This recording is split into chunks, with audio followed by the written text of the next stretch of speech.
अस्सलामुअलैकुम फ्रेंड्स, स्वागत है आपका इस यूट्यूब चैनल जेके स्टडी मटेरियल में।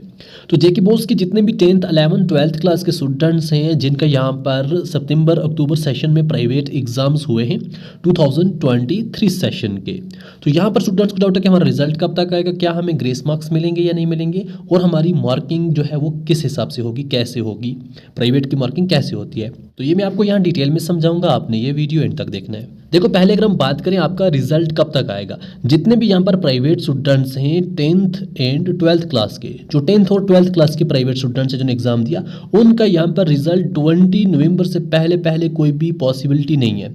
इनका जो भी यहाँ पर रिजल्ट है 20 नवंबर के बाद आएगा। जितने भी 10th और 12th क्लास के स्टूडेंट्स हैं और जो 11th क्लास के स्टूडेंट्स हैं, जो प्राइवेट 11th क्लास के स्टूडेंट्स हैं, इनका जो रिजल्ट है वो यहाँ पर 10 दिसंबर के बाद आएगा। 10 दिसंबर के बाद इनका रिजल्ट आएगा, 10th और 12th का 20 नवंबर के बाद आएगा। तो ये यहाँ पर आप क्लियर रखो अपने माइंड में, ये आपका तभी होगा।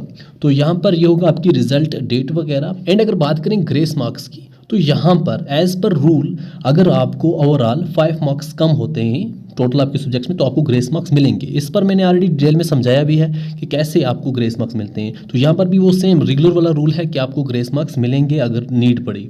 फॉर एग्जांपल आपको 4 सब्जेक्ट पास हैं, एक में आपको 1 मार्क्स कम है तभी ग्रेस मार्क्स मिलेगा, 4 पास हैं, एक में 2 मार्क्स कम है तभी मिलेगा, 3 कम है तभी मिलेगा, 4 कम है तभी मिलेगा, 5 कम है तभी मिलेगा।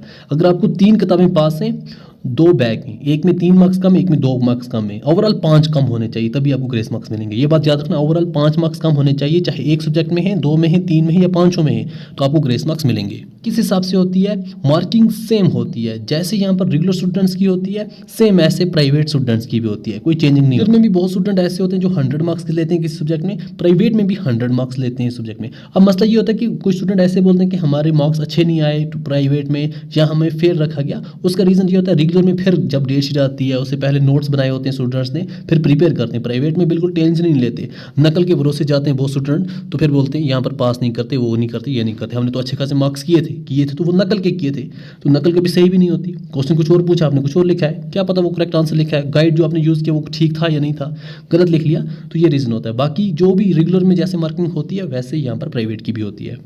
तो यहाँ पर जितने भी स्टूडेंट्स जिन्होंने एग्जाम दिया है, टेंशन मत लो। अगर आपने अच्छी यहाँ पर पेपर किया हुआ है तो आपको कोई भी फेल नहीं करेगा। यहाँ पर वो नहीं देखा जाता रेगुलर प्राइवेट वगैरह, बस एज पर सिस्टम आपका जो है, एज पर रूल जो है आपकी मार्किंग होती है। आपने किया है तो मिलेंगे, नहीं किया तो नहीं मिलेंगे। बस इस पे ट्रस्ट रखो, खुद पे ट्रस्ट रखो कि हाँ हमने पेपर अच्छा किया है तो हमें मार्क्स मिलेंगे, अगर नहीं किया होगा तो कहाँ मिलेंगे। बस ये चीज़ होती है। बाकी जो सिस्टम है वो सेम होता है, चाहे रेगुलर हो प्राइवेट हो, हर रूल जो है वो सेम होता है रेगुलर प्राइवेट स्टूडेंट्स के लिए। यहाँ पर इंशाल्लाह आप सबका रिजल्ट अच्छा हो जाएगा।